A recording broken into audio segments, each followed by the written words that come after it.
Welcome back to the LaunchFamily Podcast, where we have real conversations that help parents feel less overwhelmed and more supported as they raise kids in a fast moving world. I'm your host, Jessica Shelley, a former teacher, mom of seven, and co founder of LaunchFamily.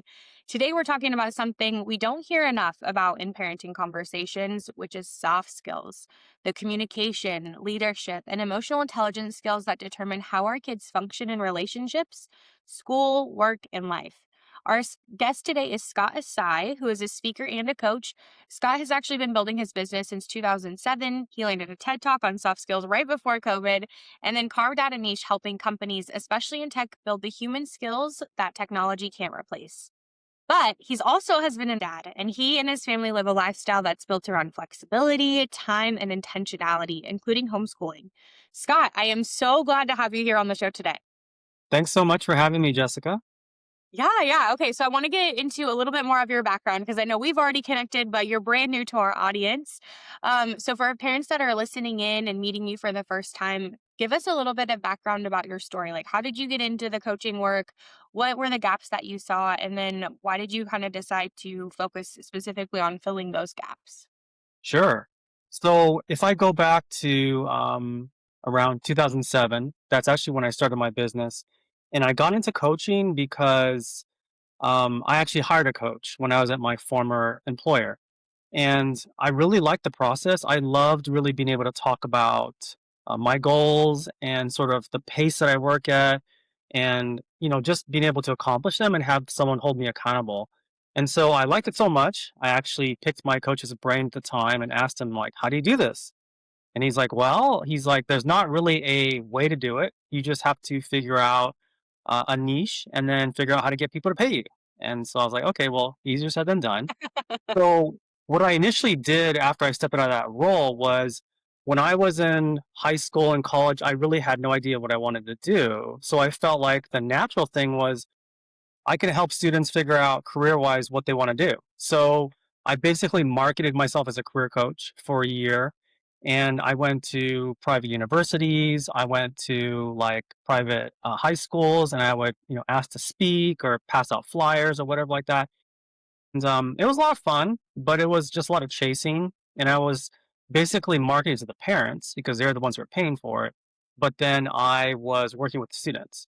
And so once I realized that wasn't gonna be very lucrative, then I kinda switched my focus more towards corporate, and I kinda positioned myself as an executive coach for younger workers, and I did that for a while, and then around, I wanna say 2018, 19, um, I started to see a shift and I realized that, in the corporate world, there was a gap with people skills, soft skills, whatever you want to call them.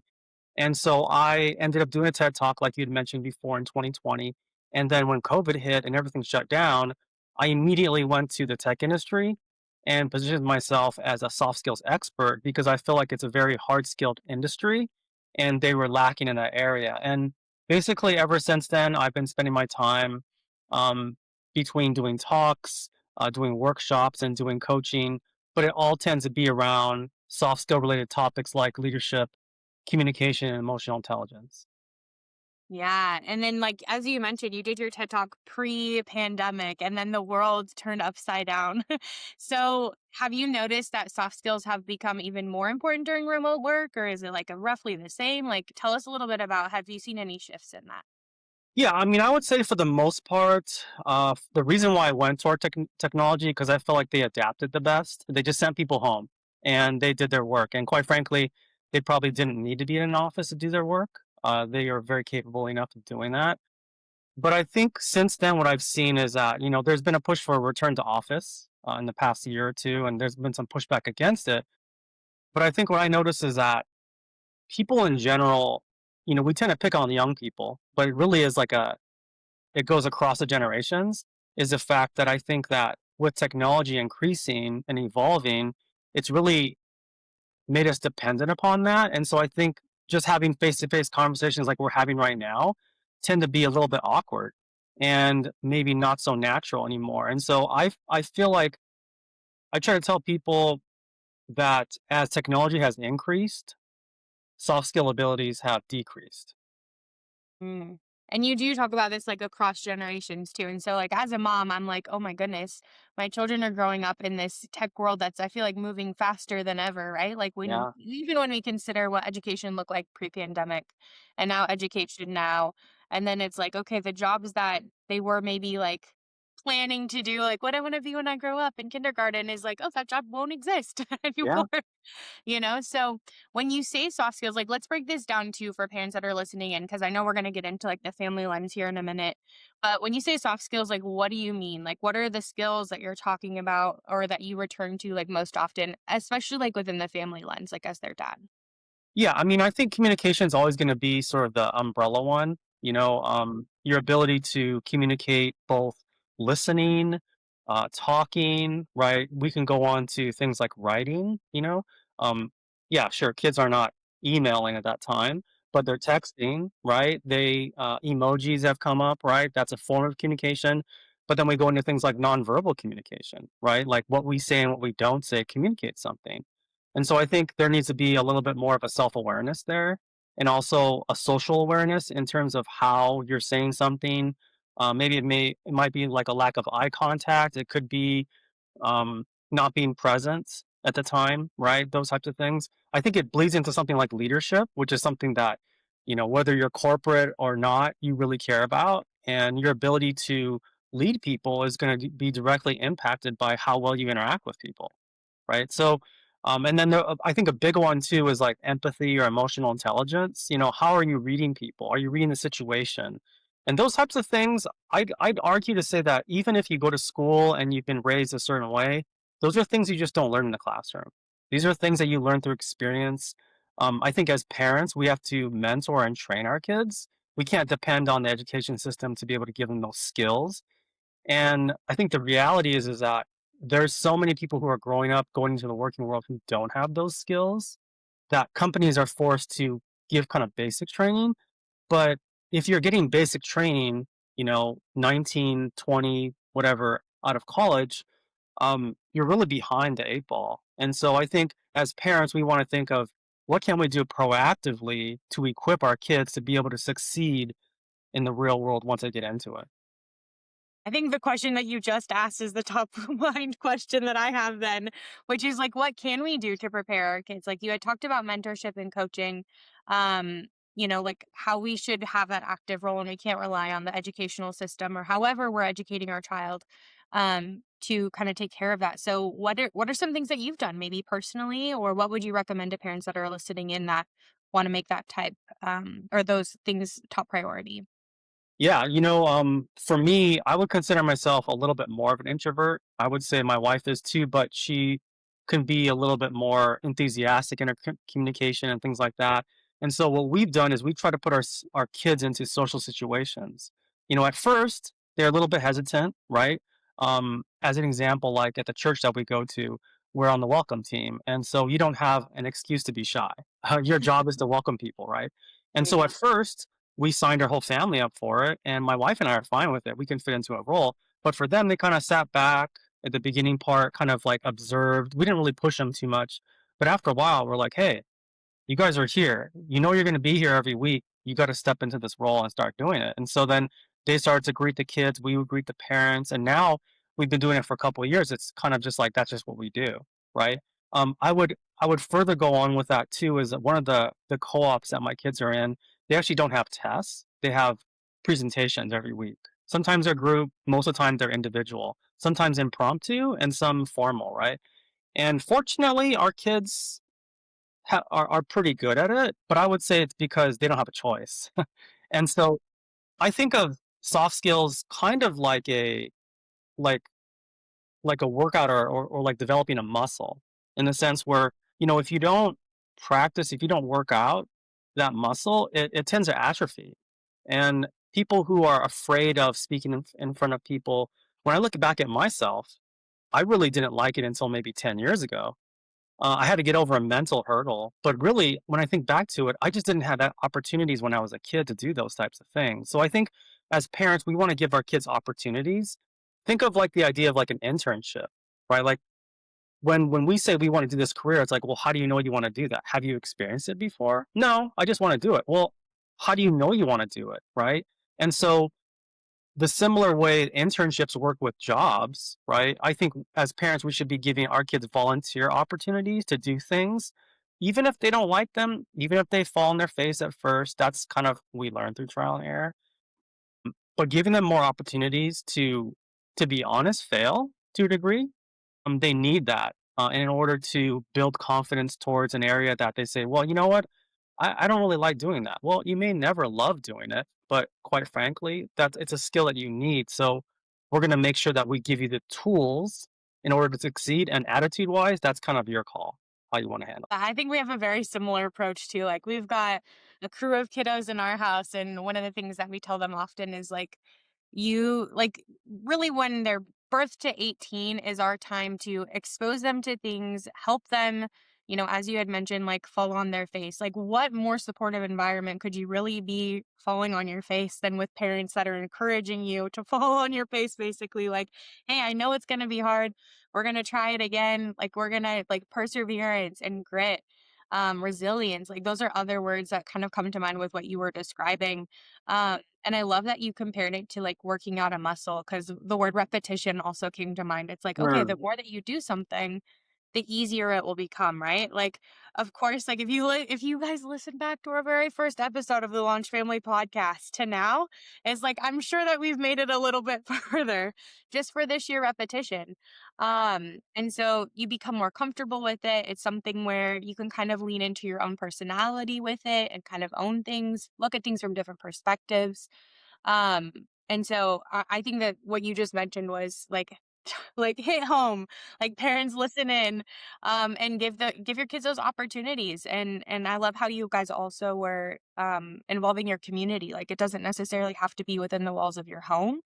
If you have a large family like me, there's kind of communication opportunities built in because there's a lot of bodies. But if you have a couple kiddos and it's maybe not as conducive at home, like look for opportunities in your community to get involved. Um, One of the other things that really stood out when we connected was your perspective of time, and how you've kind of restructured your life to fit your family. And so I want to kind of dive into that a little bit more.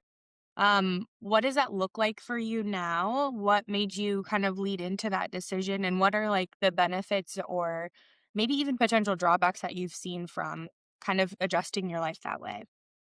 Yeah, well, one thing I know that I shared with you the last conversation we had was the fact that I kind of go by the idea that as a parent, especially, that time is the most valuable currency. And I think that you can argue that that only gets stronger over time, right? Like as your kids get older, as you get older, and with that in mind, I think when I think back to when I started a business in the first place, it was really always for flexibility and it was for freedom to choose how I spent my time. Now, at the time, I wasn't married and I didn't have kids, but it was important to me then. It's even more important to me now. And so a lot of my decisions are going to be centered around like what's best for my family. And sometimes that means turning down certain opportunities that I feel are going to pull me away from them. And so sometimes people think that you have to make a choice between, family and career. And sometimes that's something that I think moms have to deal with a little bit more, maybe. And dads maybe don't think about it or they don't have to deal with it as much, especially from if it's like a, one income household, right? Like that's kind of like, okay, well, we don't really have a choice. We have to put like food on the table, right? Um, but I think that's something that my wife and I talked about early on, even when we were dating, that we want to kind of iron out. And um, so I think, at the end of the day, I just know I'm not going to get that time back with my kids. Like my wife, she does like 90-95% of the homeschooling. That is intentional. Quite honestly, she's better at it than me. Like I know my lane, I stay in it. But at the same time too, like I want to be very supportive of what she's doing and I want to be present with my kids. So if I, can take off a Tuesday to go watch them do a presentation, I can do that, right? I don't feel like I am, missing out. I don't feel like I have to cancel something because that's something I can sort of pre-schedule ahead of time. And so I just think that as I've watched my kids grow up and even as my role has changed as a parent, I have a daughter who's a teenager, right? Like um my dynamic with her is going to shift in the next couple of years, and that's something I haven't done before, but I'm going to have to deal with. And so, just trying to anticipate those types of things, and also look at my relationship with my wife as like a partnership. I think I can be a little bit hard on guys because I am one, but I think sometimes I think dads kind of take themselves out of that role. Moms are like kind of the default, but and really I feel like they're maybe created in a way that is a little bit more nurturing, and quite frankly, I think women actually multitask better than guys do in general too. But there's really no excuse for dads not to be involved. And so, I'm hard on myself, probably harder than my wife is on me. But point blank, I want to be involved. And so I try to figure those things out as we go. Yeah, and that point of time too is like I think you said it perfectly is like we can't get this time back, right? Like every stage that they're in, whether that be, newborn baby, toddlerhood, elementary years, middle school, high school, starting their own family, going off on their first job, right? Like any of those things, those are those moments in time where they all have their own struggles, they all have their own like it's like this season, right, of their life and you can't ever get that back. And so wow. I feel like that's heavy. Like might need to sit with that too, because that is the realization of time is so fleeting, right? And when you're talking about, okay, well, maybe we should prioritize soft skills or when do we prioritize, like of course, like health and all of their physical care is such a huge deal when they're really little, but then they become more independent and can handle that on their own. And so then it's like, okay, well, what are we actually teaching them beyond just, how to take care of yourself and basic hygiene? And we start to see that shift.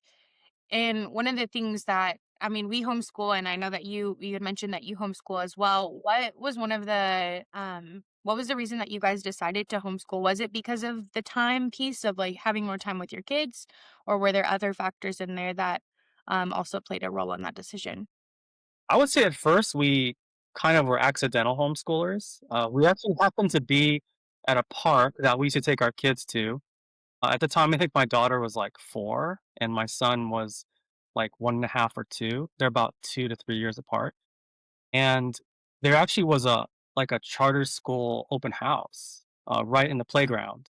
Somehow my wife started talking to them, and she was like, "Oh, yeah, we're kind of considering it." And we had talked about it potentially, but I don't think we were that serious about it. In fact, we had already located the neighborhood school that we were gonna send her to. And somehow they found out that she actually was a credentialed teacher, and the conversation shifted to starting to recruit her as a teacher. I thought we were talking about my kid here, now all of a sudden you're talking to me about recruiting. And so what we did actually the first year was because my daughter was gonna be in kindergarten, and I wanna say, like, maybe 3 to 6 months later, we actually double enrolled her in the charter, and then she was in a Montessori preschool. Um, we started doing it, and then my wife decided to go part-time with that because she had the education background anyway, so it wasn't really, like, that much different, and she started doing it, and then maybe about 6 months in, she's like, "You know what? I actually think this is a better option, like, we get to choose how we do everything." When it comes to standards, she's like, "I already know this." And so she said, "I feel like this is the best of both worlds." And to be frank, I was gonna go with her anyway. She's just more the expert in that area, and so I just wanna be supportive of her. And so we did. So at 5, she was done with the preschool. She was enrolled, I think, in kindergarten as, uh, in the homeschool or charter school, and then my son has never seen anything but homeschool, and that was, I wanna say, 8 years ago or so, and so we're very happy with it right now. I think we see maybe a different direction potentially in high school, but she has a couple of years until then, and that's really more with, like, standards and all that stuff. But, we found it basically to fit around our values, and to your point too, even though we could be academic, I would say we're probably not as academic as a lot of our friends are in terms of classical conversations and, um, just standards and things like that. I think our mentality is kind of like, well, we wanna value the social part, and so a lot of times we will alter our schedule based upon events or parties or that type of thing because we feel like like, that's just something you can't teach. You have to experience it. And so, ironically, like, right now, like, my wife went to, like, a birthday party with my kids, and it's, like, it's a Wednesday at noontime, because and obviously, the majority of the kids who are there are homeschooled, right? But we can do that. So, um, I think, yeah, like I said, at first it was accidental, but now when we look back at it, I think our push has always been, we wanna give our kids the education that we wish that we had. And no knock against our parents, because I feel like we had a good education. But when you become a parent, you don't necessarily have to keep the tradition going. You can sort of, create the canvas or that manuscript along the way. And so far, we're huge advocates of it, because we feel like it really works for our kids. Yeah. And that's like the big thing, right? Is like that it works for your kids, it works for your family. Like every family has something different that fits. And like the way that we homeschool sounds similar, but also is probably very different than the way that you all homeschool. Uh, and I think that that's the beautiful thing about it, really, too, is that you know your child best, you know your family system best, and then you're finding solutions or like locations or placements or whatever you're doing in order to make sure that you're, showing up for your kids in the best way. I think from my teacher lens, I'll put my teacher hat on because your wife's a Mhm. teacher. But in general, when I was a kindergarten teacher, I would always talk to parents about like, hey, what are some things that are working at home? What are some things that I can kind of carry on into the classroom? Because ultimately, parents are the primary teacher for Yes. their children, especially in those early years before like this before a system might like absorb more of their time. Right, right. So how does that resonate with you, no matter like what family or like what schooling options a family might choose, knowing that those developmental years for sure for every family is universal, that the parent is the primary teacher. But then of course, like we kind of took it a step further and continued homeschooling beyond that kind of early years. So how does that kind of resonate with you? Yeah, I mean, I would agree that for us, and this is not for everybody, but for us, I think, we view ourselves as their primary teacher, and our job is to train them and to equip them with the skills they need to be able to navigate the world successfully, right? When we look at education, we look at it as supplementary. Like they go to a couple co-ops, they have a theater program they go to, right? But we don't put unnecessary responsibility on those organizations, because we feel at the end of the day, it's our job, right? I think the joke that we have between myself and my wife is the fact that if we don't teach them, the world will, right? And if we're not comfortable with that, then we better get ahead of it. So, um, we're just very proactive in our approach to it, and I'm talking to my kids about things that I'm like, man, as a kid, I don't think I ever was talked to, by my parents about these types of things. But I'm like, well, you know what? It's better to err on the safer side in terms of addressing things before they become a reality, rather than being like, well, this is what happened and this is what you should have done. I'd rather just address it ahead of time. So I think, in a funny way, it's actually uh, forced us to kind of step up our parent game to a degree. Maybe not my wife, but for me, I can speak for myself. And I think we need that challenge. We need that challenge of being able to feel like, wait a second, it actually is my responsibility. And I think the more we embrace that, and we don't put the ownership on someone else or another company or organization, then we look at it a little bit differently. I don't blame a lot of the school systems for a certain way or whatever that, right? And I'm not saying if you're a two parent working home, that's your fault. No, by no means, right? But I can only deal with what is in front of me, and we've chosen this type of lifestyle, and so I can't just sit back and be like, well, like I'll just let my wife do this and just kind of sit back and watch. I feel like I need to take an active role, and um, like I said before, so far, I feel like it's working. Yeah, yeah. You brought up something that like the word proactive like really jumped out at me as you were describing that. Because I think too a lot of the time as parents, myself included, we fall into this trap of like, oh well, you should know better, right? Mm, And it's like, oh man, there is so much that goes into that as far as like how their little brains are developing at different stages and what is actually appropriate or should they know better? Like, have we actually taken the time to teach them, or have we just assumed that they've picked it up by some grace of God, right? Like, Yeah, I don't yeah, know how they would even know.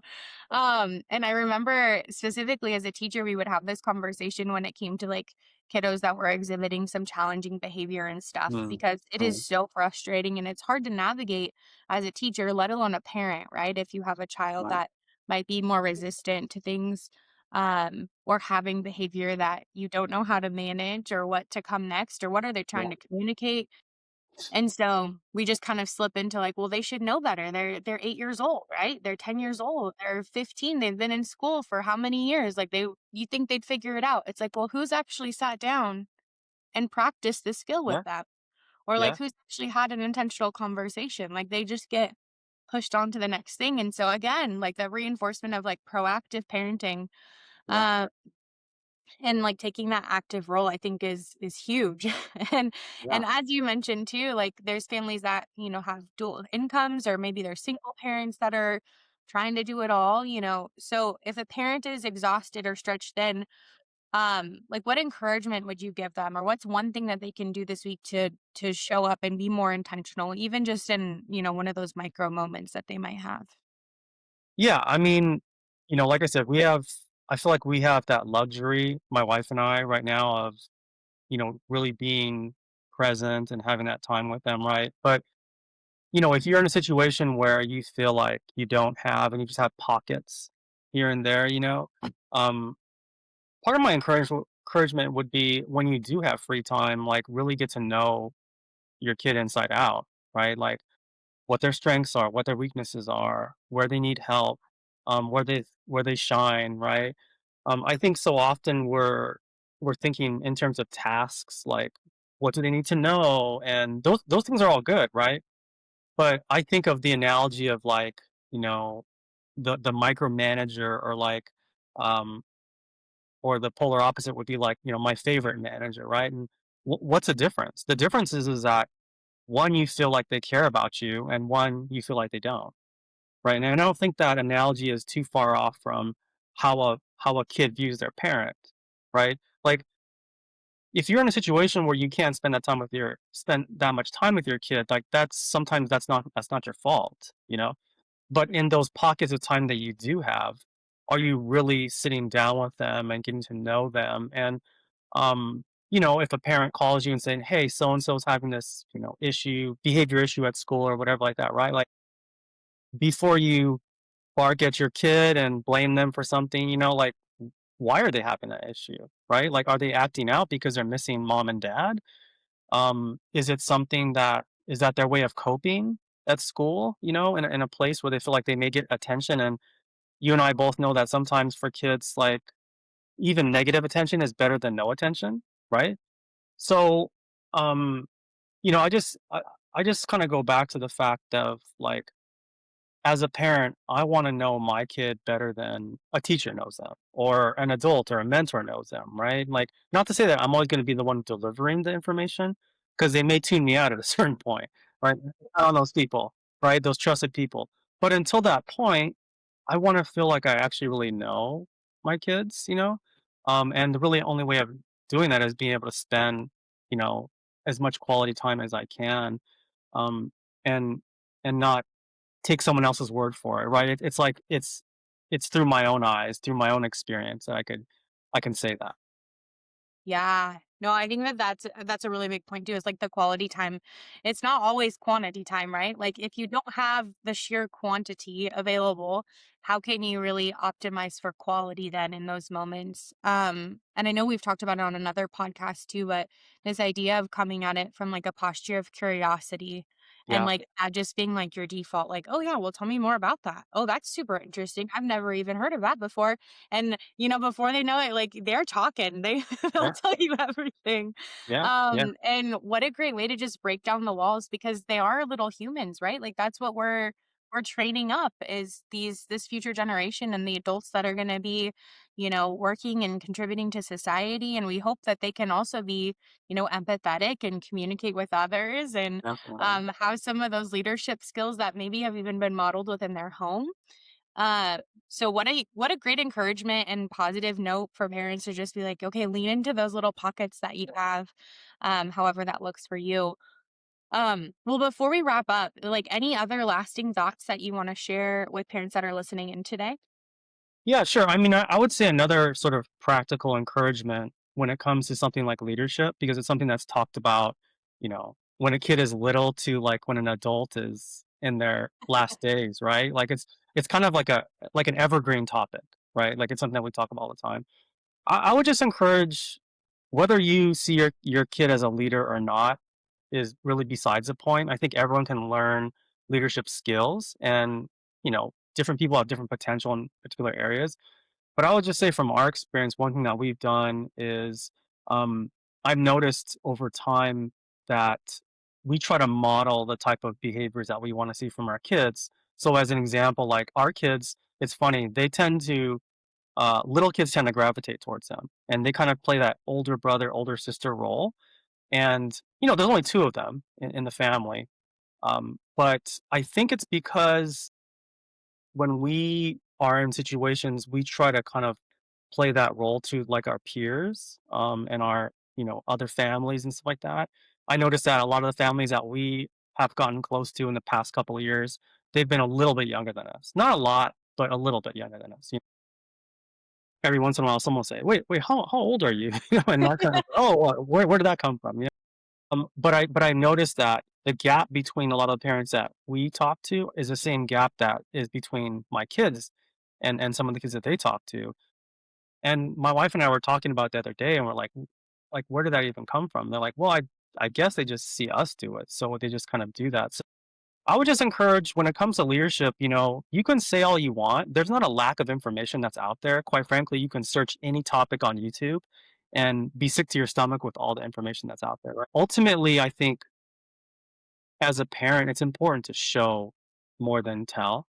And so I would just encourage you, parents, whenever you have the opportunity to teach, even though it may take longer, or even train, I think that's a better word, is try to exemplify the type of qualities that you want them to see because you're doing them, right? Like you're not being a hypocrite by saying something and not doing it, right? Do as I say, not as I do.